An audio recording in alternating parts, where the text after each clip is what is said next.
안녕하세요. 저는 대학교 때부터 만난 남편과 결혼 생활 4년을 채우지 못하고 이혼하게 된 30대 여자입니다. 대학교 때 남편은 참 순진하고 맑은 사람이었는데 이혼할 무렵엔 제가 알던 그 착하던 사람은 온데간데 없고 검은 속내로 가득한 추악한 인간이 있을 뿐이더군요. 원래부터 그런 사람이었는데 제가 몰랐던 것인지 아니면 살다 보니 세상에 찌들어 변해버린 것인지 알 수는 없지만 그 추악한 면모를 아는 순간 저는 이혼을 결심하게 되었습니다. 저의 결혼 생활부터 이혼까지 긴 이야기가 될 수도 있지만 함께 들어보실래요? 저와 남편은 앞서 말했듯이 대학교 때부터 만난 사이였어요. 전 학교를 졸업하며 좋은 기업에 취업을 하게 되었지만 그런 저와는 달리 남편은 번번이 면접에서 떨어지기 일쑤였어요. 남편은 저와 같은 회사를 다니기 위해 열심히 노력했고 전 그런 남편을 응원하며 남편의 뒷바라지를 하기 시작했죠.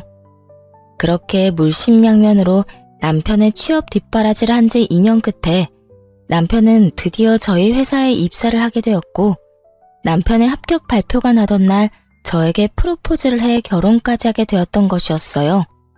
오랜 연애 끝에 한 결혼 생활. 3년. 딱 3년 행복했어요. 3년 차에 되던 해에 저는 임신을 하게 되었고 얼마 지나지 않아 유산까지 하게 되었습니다. 첫 아기를 잃은 슬픔에 저는 몸도 몸이지만 마음마저 많이 망가져만 갔고 잠시 회사를 휴직하고 쉬어가는 시간을 갖게 되었어요. 다른 것도 아닌 유산으로 인해 쉬는 것인데 그걸 가지고 시댁에서 말이 나오기 시작하더군요. 요즘은 맞벌이 해도 먹고 살기 힘들다고들 하던데 그렇게 쉬어도 되니? 저 이제 일주일 쉬었어요, 어머님. 그리고 쭉 쉴 거 아니고 어느 정도 회복되면 복직도 할 거고요. 저 하나 쉰다고 저희 집 망하면 그게 더 이상한 거 아닐까요? 그건 그렇다마는 될 수 있으면 빨리 복직해. 우리 아들이 힘들지 않니? 일주일이든 한 달이든 너는 이렇게 쉬면서 우리 아들 돈이나 펑펑 쓸 텐데 우리 아들만 밤낮 없이 고생하면 너무 불공평하지 않니? 원래 저의 도움으로 남편이 좋은 회사에 취업까지 하게 되었다며 저에게 잘 대해주던 시모였는데 제가 잠시 쉬게 되니 남편 돈으로 호의호식한다며 탐탁치 않아 하는 속내를 감추지 않고 표현하더군요. 남편이 취업을 준비하는 그 시간 동안 돈과 시간을 아낌없이 투자했던 저에게 그런 말을 하니 황당하기도 하고 섭섭하기도 했어요. 하지만 그 당시엔 제가 한마디를 하면 10마디, 20마디로 돌아오는 시모의 잔소리에 대꾸할 여력이 없었기에 그냥 대충 상황을 얼버무리며 넘어가곤 했습니다. 그런데 제가 가만히 참아주니 그래도 되는 사람이라고 느꼈는지 점점 말은 독해져만 갔고 결국 유산 이야기까지 입에 올리더라고요. 돈도 못 벌어오면서 유산까지 하고 우리 아들이 아주 상전을 모시고 사는구나. 너 유산 핑계로 내 아들 밥도 안 차려주고 그런 건 아니지? 시모는 넘지 말아야 할 선을 거침없이 넘고 있었고 결국 전 참지 않고 시모의 막말에 맞서기로 했습니다. 어머님, 입은 비뚤어졌어도 말은 똑바로 하셔야죠. 돈을 못 벌어온 것이 먼저가 아니라 유산을 한 게 먼저예요. 그리고 유산한 것도 제가 무슨 큰 잘못을 해서 유산한 게 아니라 어쩌다 보니 불행이 닥친 일이었다고요. 누가 유산한 게 네 잘못이라고 했니? 왜 발끈하고 그러니? 너 그러다가 시어머니랑 맘먹겠다. 어머님이 말만 안 했다 뿐이지 모든 게 다 제 잘못인 양 말했잖아요. 그리고 어머님, 제가 이런 말까지 안 하려고 했는데 제가 지금 놀면서 쓰는 돈 다 합쳐도 아범 취업 준비하던 기간에 저한테 준 돈 절반도 안 돼요. 절반이 뭔가요? 그 절반도 아마 안 될 거예요. 그런 제가 지금 다른 것도 아니라 유산 때문에 몸도 마음도 힘들어서 집에서 좀 쉬는데 그게 그렇게 탐탁치 않으세요? 탐탁지 않기는. 난 그저 너희가 걱정되어서 그랬지. 너도 참 너다. 아직까지 네가 내 아들한테 해준 돈 계산이나 하고 있었니? 너 그렇게 안 봤는데 아주 계산적인 애였구나. 제가 계산적인 게 아니라 어머님이 저를 이렇게 만들고 계신 거예요. 그러니까 더 나쁜 꼴 보기 싫으시면 이런 상처되는 말은 하지 마세요. 아니, 이런 말로 저한테 상처 주실 거면 앞으로 연락 자체를 하지 말아주세요. 제가 하루라도 빨리 몸도 마음도 건강해져야 돈 벌러 회사에 나가지 않겠어요? 그러면 저는 할 말 다 했으니 이만 끊을게요. 시모의 노발대발하는 소리가 수화기 너머로 들려왔지만 저는 그냥 전화를 끊어버렸어요. 더는 그 말도 안 되는 독설을 들을 필요도 듣고 싶지도 않았기 때문이었죠. 그날 저녁 퇴근 후 돌아온 남편에게 저는 그간 쌓였던 울분을 토해내게 되었어요. 여보, 정말 어머님 너무한 거 아니야? 나한테 돈도 못 벌어오는 게 유산까지 했다고 구박하시더라? 그것뿐인 줄 알아? 당신이 힘들게 벌어오는 돈 놀고 먹으면서 써댄다고 아주 불만도 많으셔. 그랬어? 우리 엄마가 정말 그랬단 말이야? 아, 내가 진짜 당신 볼 면목이 없다. 내가 미안해. 정말 미안해. 당신이 나한테 어떤 사람인데 그런 말을 듣게 해서 미안. 당신이 잘못한 것도 아닌데 사과는 됐고 다신 어머님이 그런 말 나한테 하지 않게만 해줘. 당신이 잘 말 좀 해달란 말이야. 그래, 알겠어. 내가 엄마한테 다신 그러지 말라고 신신당부할게.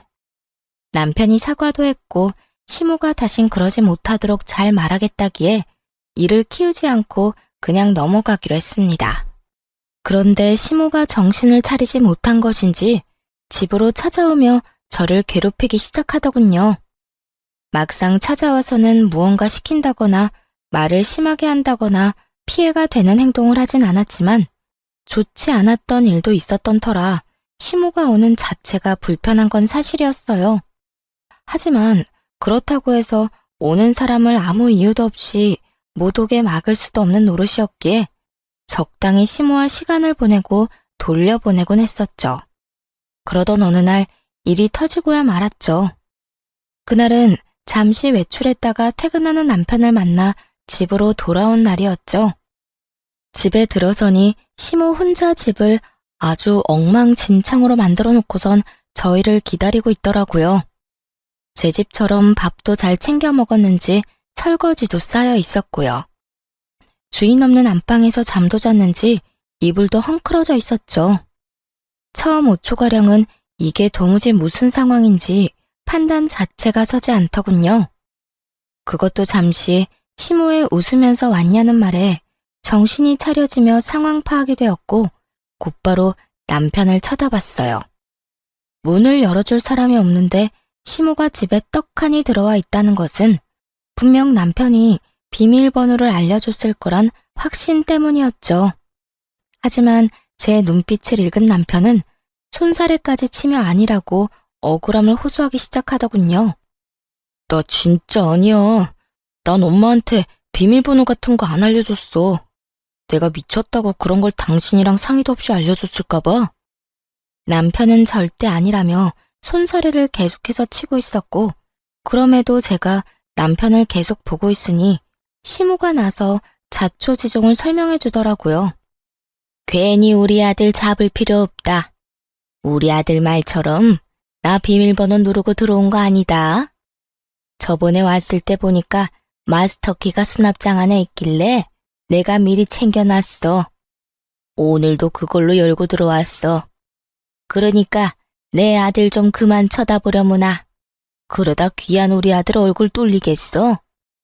시모는 자신이 어떤 짓을 한지도 모르는 채 당당한 태도였고 전 점점 화가 치솟고 있었어요. 제 표정은 점점 굳어져만 갔고 표정이 굳어지면 굳어질수록 남편은 제 눈치를 살피느라 바쁘더라고요.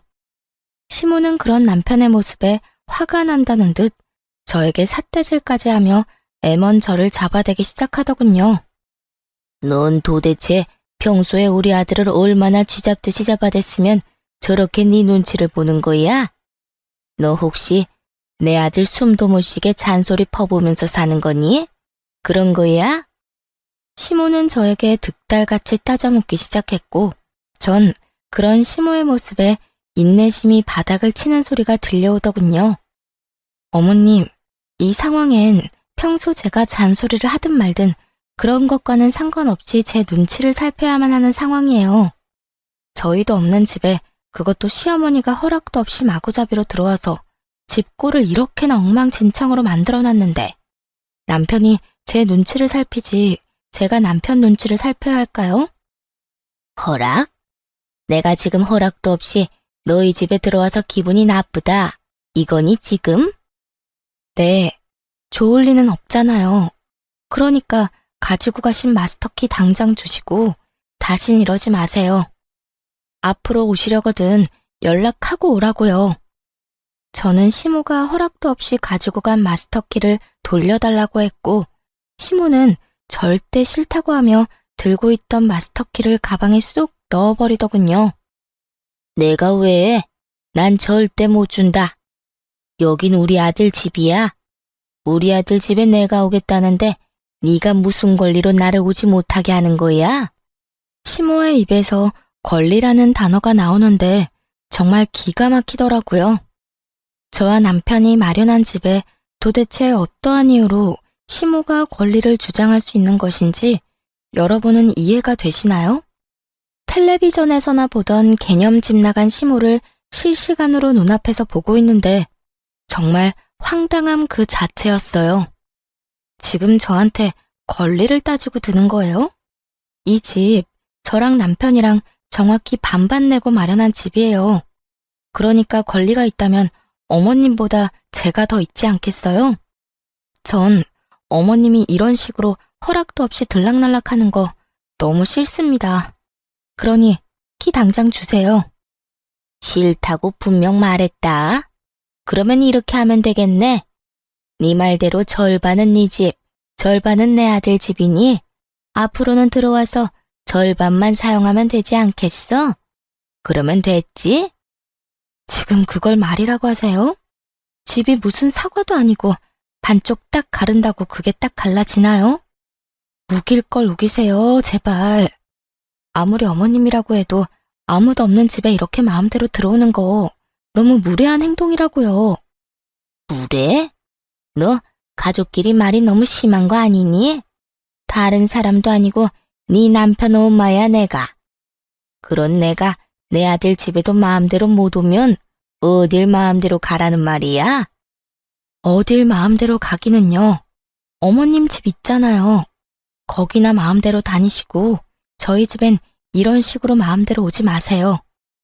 감정이 격해진 시모와 저는 언성까지 높이며 싸우게 되었고 점점 더 심각해지자 남편이 시모를 끌고 집에서 나가더라고요. 그렇게 시모가 가고 난 후 전 곧바로 사람을 불러 도어락 자체를 바꿔버렸어요.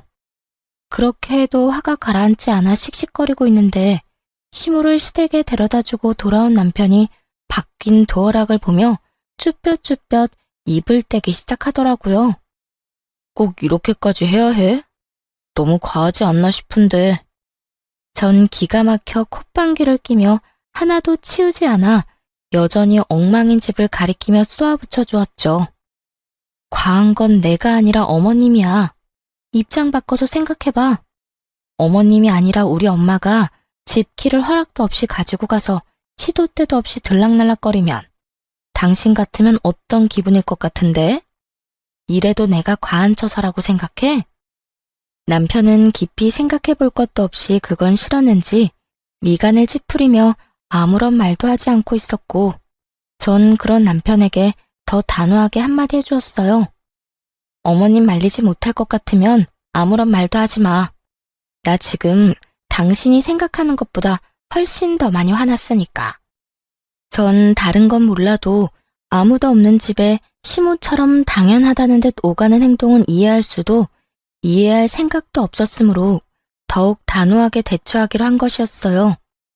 다음 날 제 예상과 같이 시모는 다시 저희 집을 찾아왔고 그날은 제가 외출을 하지 않고 집에서 시간을 보내던 중이었어요. 밖이 어수선하다 싶더니 아니나 다를까 시모는 벨도 누르지 않고 문을 열려고 하고 있었고 한참을 문과 실랑이 하던 시모는 그제야 도어락이 바뀌었다는 걸 알았는지 큰 소리의 욕설과 함께 통화하는 소리가 들려오더라고요.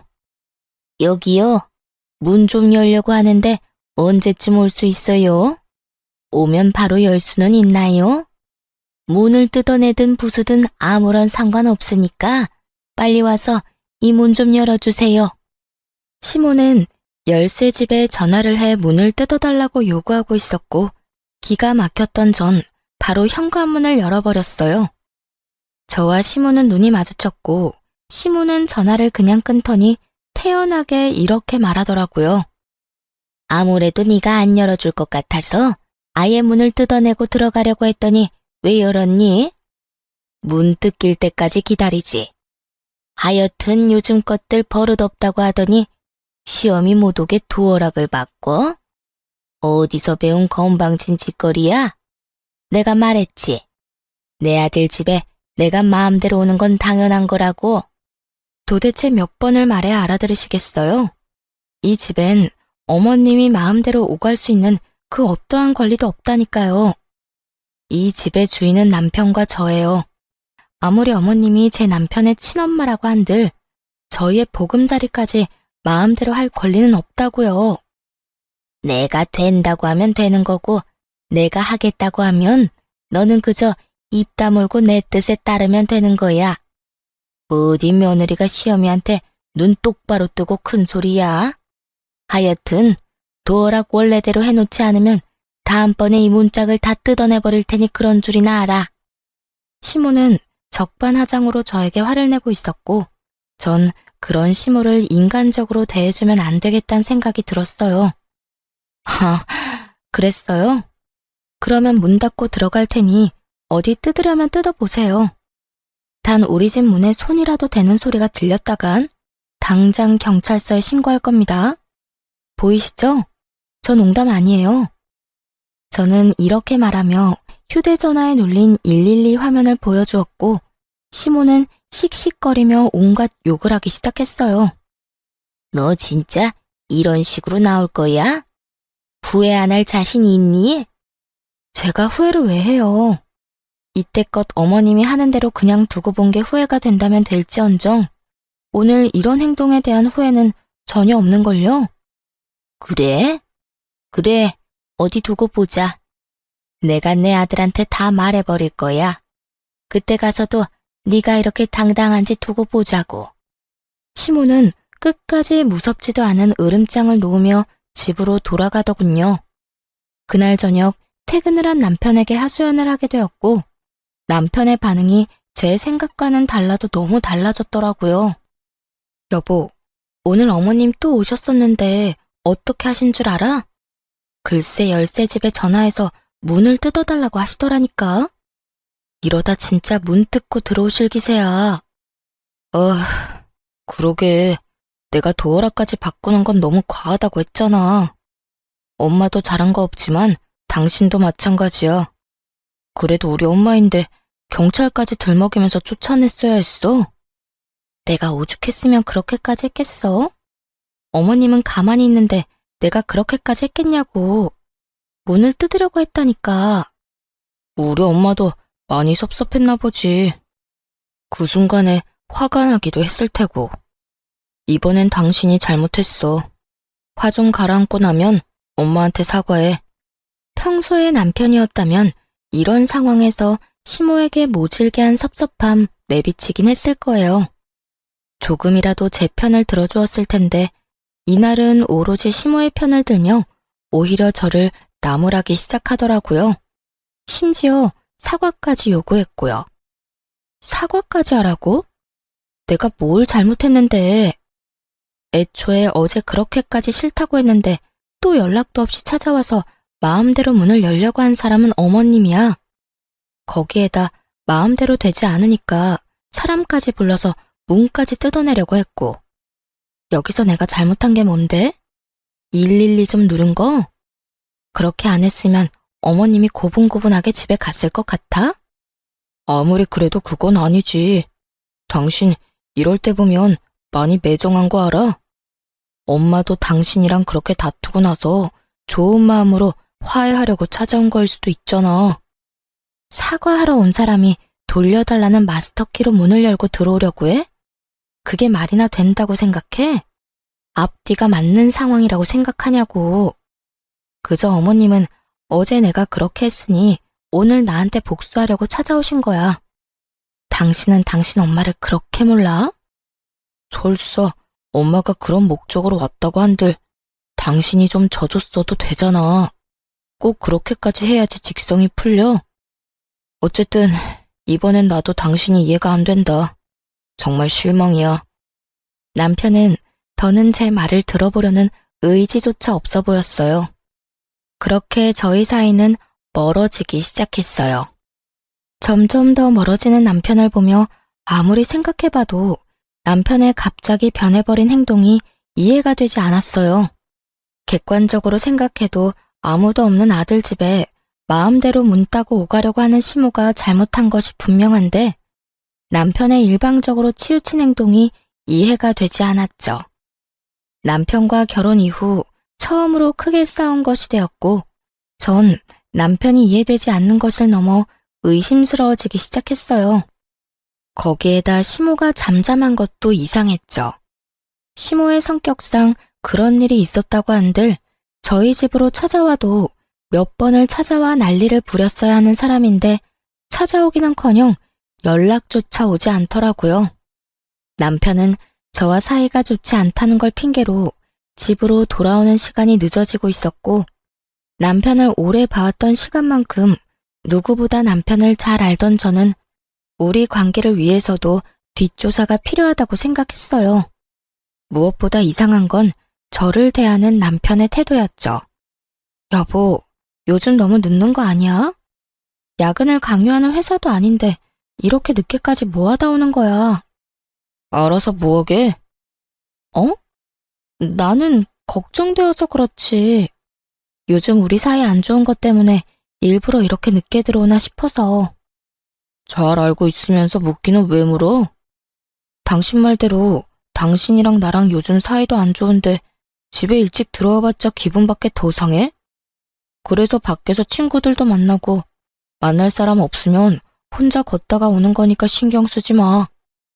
그러지 말고 우리 화해하자. 우리 문제로 싸운 것도 아니고 어머님 문제로 일어난 싸움 이렇게까지 길게 끌고 가봤자 우리한테 남는 게 뭐야? 당신도 편한 집 두고 밖으로 나돌게 되고 나는 집에서 그런 당신 걱정하게 되고 서로한테 이로울 게 없잖아.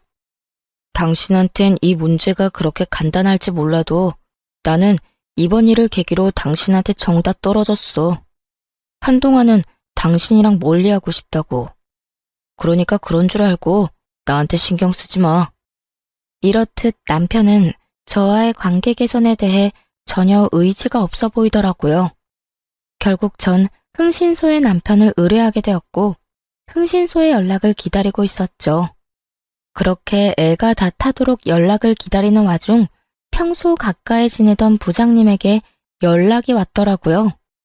이제 복직을 슬슬하면 어떻겠냐고요. 부장님과 대화를 나누어 본 저는 복직을 결정하게 되었고 복직을 준비하는 와중 흥신소에서 연락이 왔더라고요. 안녕하세요, 사모님. 이게 바깥분께서 외도를 저지르고 있던 게 맞더라고요. 상대는 같은 회사 다니고 있는 여자로 1년 가까이 만나온 것으로 추정되고 점심시간에도 함께 시간을 보내며 일 이야기도 나누는 걸 보니 남편분께서 상간녀에게 많은 도움을 주고 있는 것으로 보였습니다. 자세한 건 파일로 보내드릴 테니 한번 확인해 보시고요. 더 궁금한 점 있으면 연락해 주세요. 전화를 끊고 난 후 떨리는 손으로 파일을 열어보니 정말 가관이더라고요. 남편과 함께 회사에 다닌다던 상간녀의 정체는 다름 아닌 제가 회사에 다니던 때 제일 아끼던 후배로 제가 여러모로 도움을 많이 줬던 후배였어요. 1년이라고 하면 시모와 제가 그런 일이 일어나기도 전이었는데 그때부터 남편은 외도를 저지르고 있었다니 정말 기가 다 막혔어요. 두 사람은 일을 하며 가까워졌는데 남편이 주로 상간녀의 일을 도와주고 있었다고 하더라고요. 알아보니 제가 휴직을 하고 난 후 회사에서 남편과 상간녀의 일 처리 능력이 향상되었다고 다들 칭찬이 자자했다고 하더군요. 참 헛웃음이 다 나더라고요. 그건 역시 남편이 저에게 도움을 구하면 제가 조언을 하며 도움을 줬고 제 조언대로 남편은 처리했을 뿐인 상황이었어요. 정리하자면 남편은 저에게 도움을 얻고 상간녀는 남편에게 도움을 얻으며 회사에서 자리 잡고 있었던 것이었죠.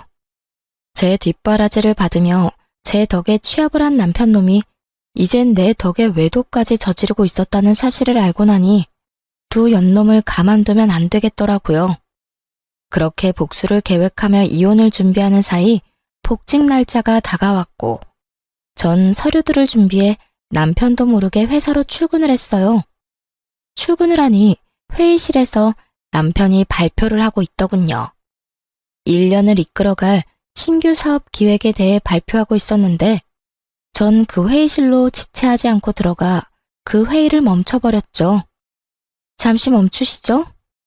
갑작스러운 저의 등장에 남편은 크게 당황한 눈치였고 상간녀 역시 저와 남편의 눈치를 살피느라 바쁘더군요. 전 오래전부터 준비한 자료들을 직원들에게 보여주며 준비한 말을 꺼내기 시작했어요. 애초에 이건 제가 오래전부터 준비했던 아이디어인데 왜 차대리가 발표를 하고 있는 걸까요? 차대리, 이유가 뭘까요? 그래요. 부장님이 갑작스럽게 연락이 와 복직을 권했던 이유는 다름 아닌 이것 때문이었어요. 남편은 저도 모르게 제 노트북에서 제가 오랜 시간 동안 공들여 기획 중이던 아이디어를 마치 본인의 아이디어인 양 회사에 제출했고 제가 이 아이템을 구상하던 당시 함께 머리를 모았던 부장님이 저에게 연락을 줬던 것이었죠. 자료를 보니 상간녀도 팀원으로 이름이 올라와 있던 것으로 보아하니 상간녀 역시 모든 사실을 알고도 묵인하고 있었던 것이었어요. 저는 모든 사실을 알리며 남편에게 어떻게 된 일인지 물었고 당황한 남편은 그게 무슨 소리냐며 자신의 아이디어라고 딱 잡아떼기 시작하더군요. 그게 무슨 말씀이세요? 이건 제가 오랫동안 생각하고 기획한 제 아이디어라고요. 혹시 제 노트북 보셨나요? 제 노트북에도 이런 자료를 저장한 것이 있는데 그걸 그대로 뽑아와서 이러는 거 아니냐고 묻는 겁니다. 차대리야말로 제 노트북에서 이 기획을 훔쳐간 거겠죠. 양심도 없이 이게 무슨 짓입니까? 제가 그랬다는 증거라도 있어요? 내가 이 기획안을 훔쳤다는 증거라도 있냐고요. 뻔뻔하기 그지없는 남편은 끝까지 발뺌을 하며 증거 타령을 하고 있었고 전 그런 남편에게 콧방귀를 끼며 이렇게 말해주었습니다. 증거는 없고 증인은 있는데요. 생각을 좀 해보세요. 하필 차대리가 이 발표를 하는 날 하필 제가 이렇게 복직을 해서 회사에 나왔는데 그게 다 우연이라고 생각해요? 증인이라니 설마... 네, 맞아요. 부장님께 연락받았어요. 저하고 부장님이 함께 기획하던 아이디어인데 차대리가 떡하니 차대리 이름 붙여서 기획서 올렸다고요. 그러니 내가 편안히 쉴 수가 있었겠어요? 그게 부장님이랑 짜고 거짓말하는 걸 수도 있잖아요. 두 사람 워낙 친하니까 나 물먹이려고 거짓말하는 건지 어떻게 알아요? 다들 믿지 마세요. 이건 전부 거짓말이라고요. 남편은 끝까지 이상한 소리를 해대고 있었고 그때 프로젝트를 진행하게 되면 함께하려 했었던 직원들이 나서주기 시작했어요. 저도 증인이에요. 저도 그 프로젝트 시작하게 되면 참여할 수도 있다고 기획안이랑 다 살펴본 적 있거든요. 그래서 차 대리님이 이 기획서로 발표하실 때 이상하다 하긴 했어요. 저도요. 저 역시 기획안 본 적 있어요.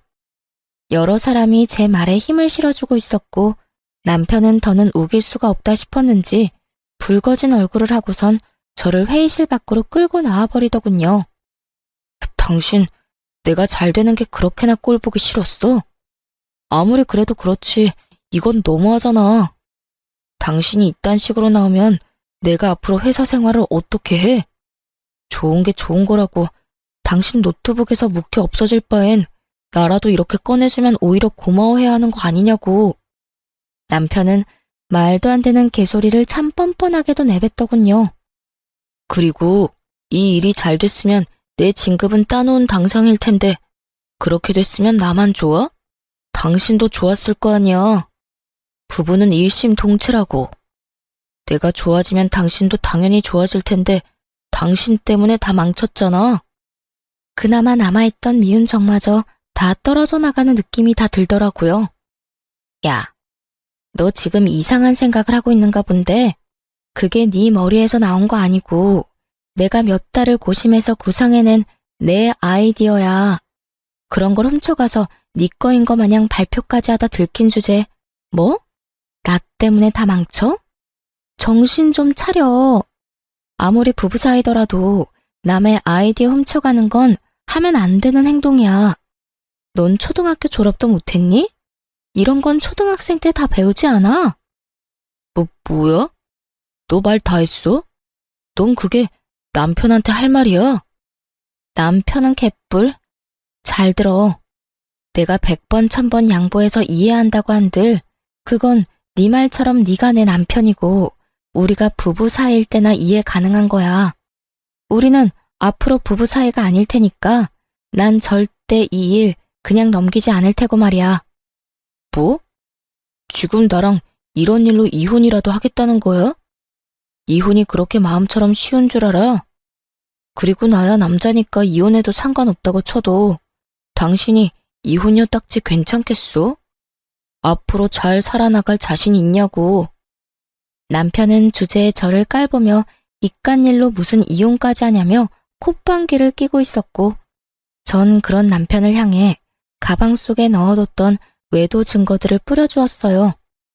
바닥엔 남편과 상간녀의 다정한 모습이 찍힌 사진들이 나뒹굴기 시작했고 그 순간 타이밍도 좋게 회의실에서 사람들이 쏟아져 나오더라고요.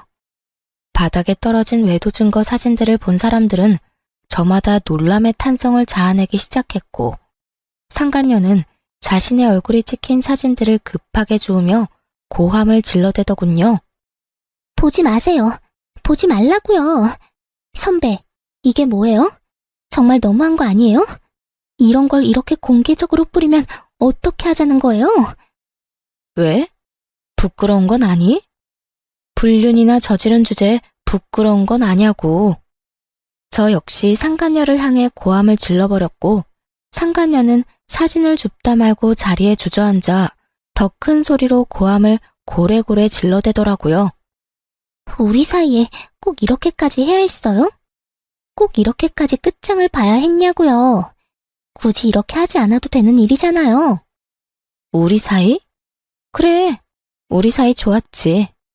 나도 널 아꼈고 너도 날 잘 따랐고. 그런데 그런 우리 사이를 끝장낸 건 내가 아니라 너랑 내 남편이지 않니?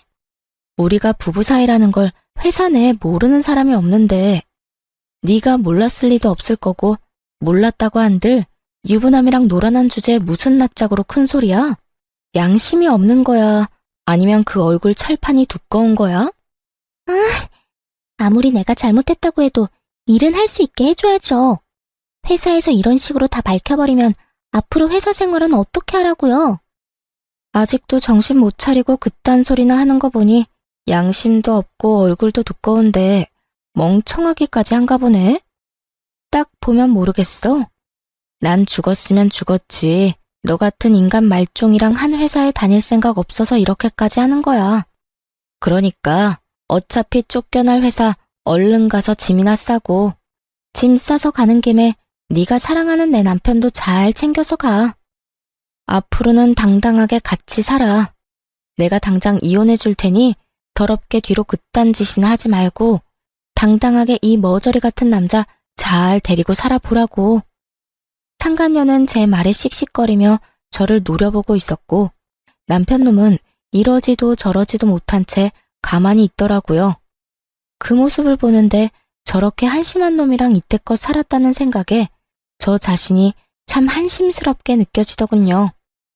한참을 눈치를 살피던 남편은 저에게 무슨 할 말이라도 있는 것인지 제 손을 잡으려고 했고, 전 그런 남편의 손을 뿌리쳤어요. 어딜 잡으려고 그래? 네 짐도 다 싸서 네가 사랑하는 저 여자 집으로 보냈고, 비밀번호도 바꿔버렸으니까 오늘부터 집에 오지 마. 소장 보낼 테니 법원이나 시간 맞춰 잘 나오고.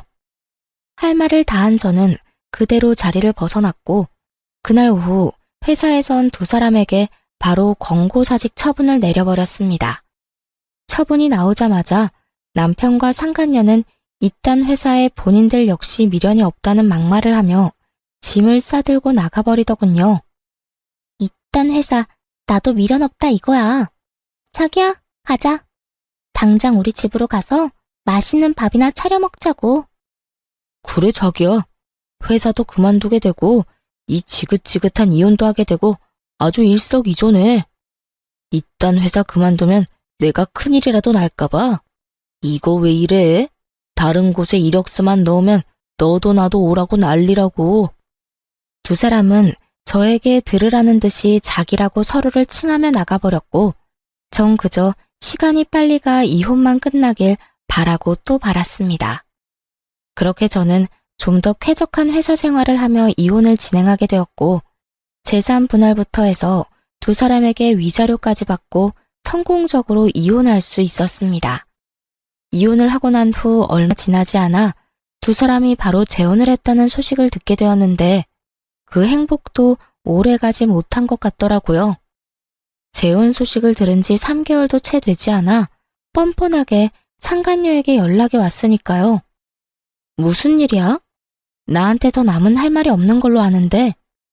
선배, 나 미칠 것 같아요. 선배 때도 그랬어요? 글쎄 어머님이 계속 우리 집에 연락도 없이 찾아온다고요. 비밀번호 알려달라고 하는 거 안 알려줬더니 마스터키를 찾아내서 문을 막 열고 들어오는데 미칠 것 같다고요. 전 시모의 한결같은 그 개념 없는 행동이 그 순간엔 고맙기까지 하더군요. 상간녀의 말을 들어보니 전 시모는 여전히 아들 집을 제 집처럼 생각하고 있었고, 이번엔 먼저 비밀번호를 알려달라는 요구를 했다고 하더군요. 하지만 그것이 거부당하자 저에게 했듯이 마스터키를 찾아내서 아들 집을 제 집처럼 오가고 있었던 것이었어요. 하지만 상간녀 역시 이런 일을 당하고 있을 사람은 아니었어요. 그래서 그 말 하려고 나한테 전화한 거야? 아니요. 선배 때는 어땠나 해서요. 어찌되었든 전 당장 어머님이랑 인연 끊고 살자고 했어요. 아니, 어떻게 그런 어머님이랑 왕래하면서 살겠어요?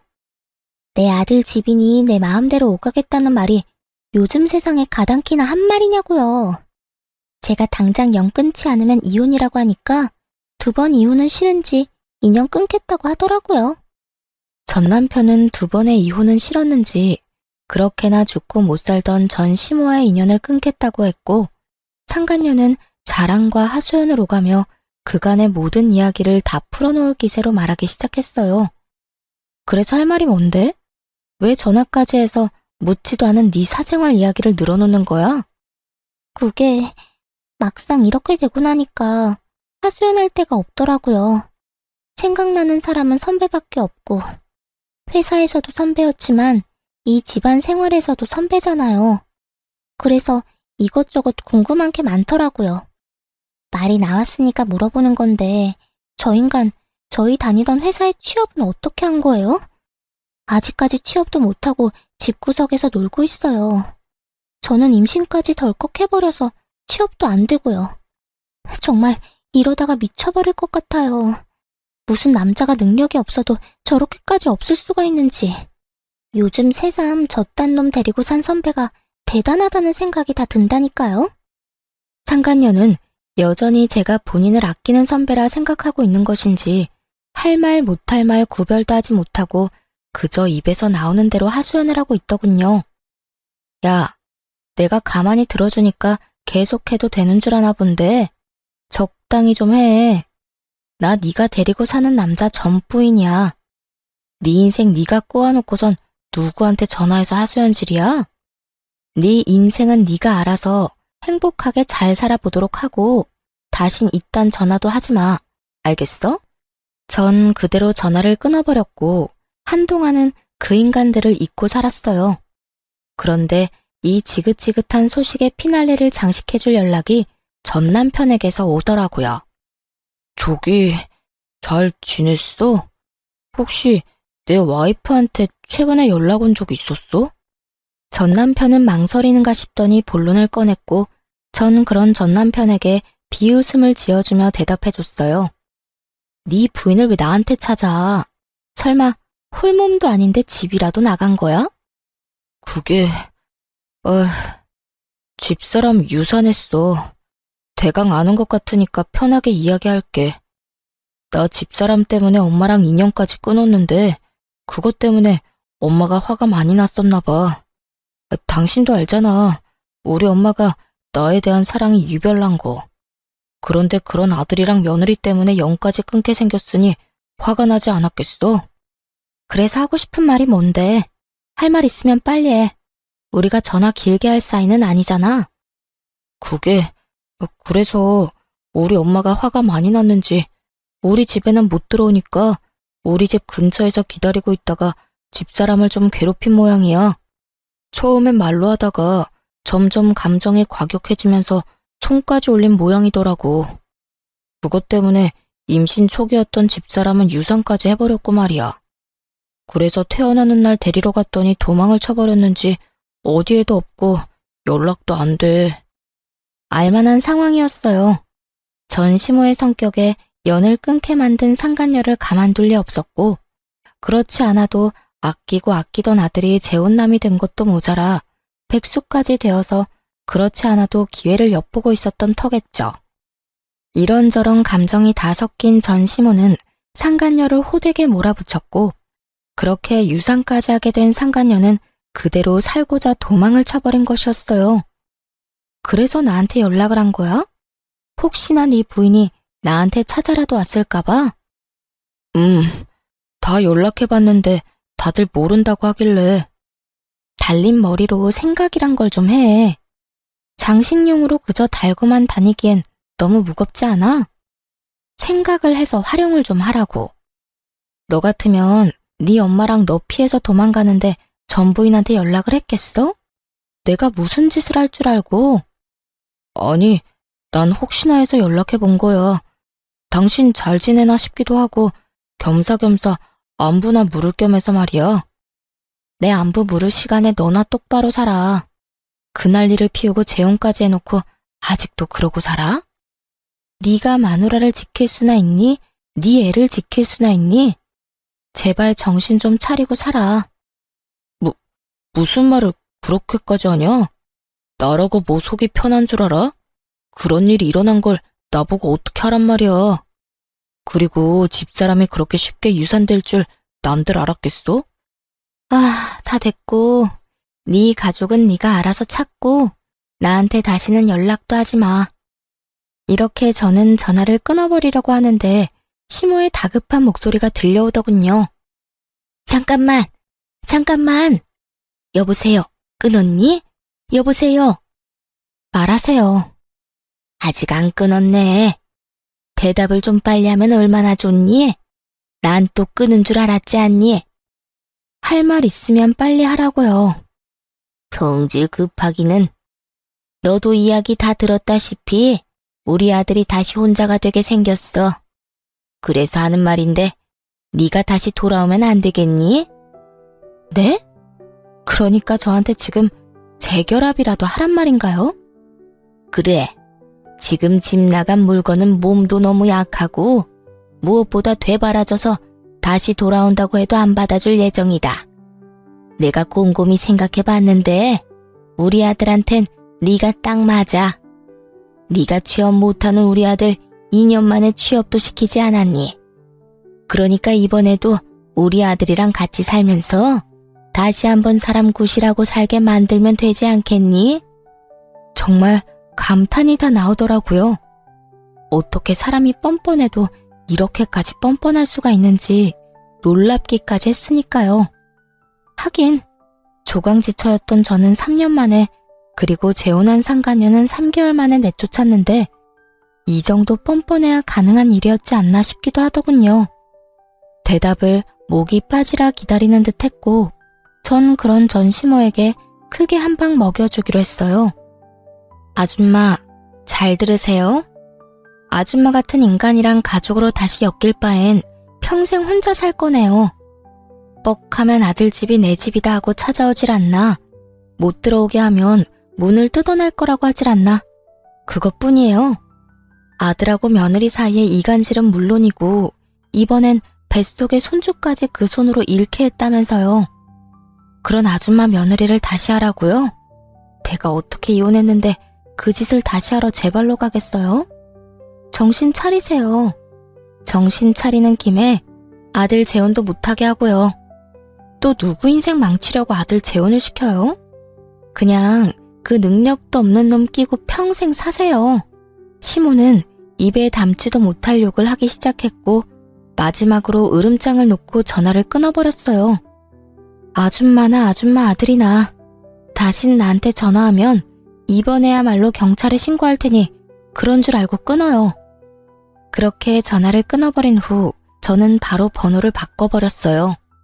제가 알기론 퇴직금도 저에게 위자료로 주고 신혼집도 빚을 내서 마련한 집일 텐데 빚쟁이가 된 아들을 꼼짝없이 안고 살게 된 전시모나 빚쟁이 백수가 되어버린 전남편이나 인생이 제대로 꼬여버린 상간녀까지 그 앞날이 참 시궁창이었겠다 싶었네요.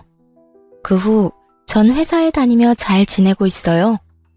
한동안은 저의 이혼 스토리 때문에 떠들썩하긴 했지만 이젠 시간이 꽤 흘러 그 이야기를 꺼내는 사람은 없네요. 전 올해 진급을 했고 여전히 혼자인 채로 지내고 있습니다.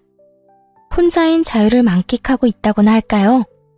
주말엔 집에서 온종일 잠을 자며 충전의 시간을 갖기도 하고 혼자 영화를 보러 다니고 여행도 다니며 아주 만족스러운 시간을 보내고 있어요.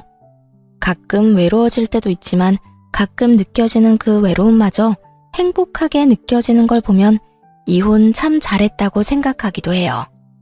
앞으로도 전 저만의 인생을 위해 살아갈 예정이에요. 더는 누군가를 위해 헌신하는 것이 아닌 제 행복, 제 안위만을 위해 두 번째 인생을 멋지게 살아가 보려고요. 이로써 저의 긴 사연은 끝이 났네요. 긴 글 함께 해주신 분들 감사합니다.